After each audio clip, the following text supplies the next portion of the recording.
بسم اللہ الرحمن الرحیم۔ خطبہ فدق سے اقتباس۔ بی بی سیدہ فاطمۃ الزہرا سلام اللہ علیہا اللہم صلی علی محمد وعلی محمد وعجل فرجہم نے فرمایا، تم نے ایمان کی جو باتیں یاد کی تھیں انہیں ہوا میں بکھیر دیا، اور جس طعام کو گوارا سمجھ کر نگل لیا تھا اسے نکال پھینکا۔ اگر تم اور زمین میں بسنے والے سب کفران نعمت کریں تو بھی اللہ بے نیاز اور لائق حمد ہے۔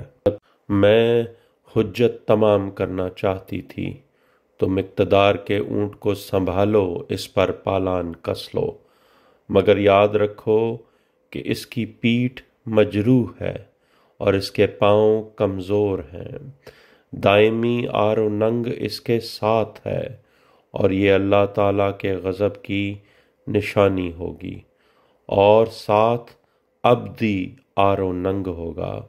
یہ اس آتش سے وابستہ ہے جو اللہ نے بھڑکائی ہے، جس کی تپش دلوں تک پہنچتی ہے۔ اللہم لانا ولا ظالما ظلمہ حق محمد وعلی محمد وآخر دعوانا ولا ذالک۔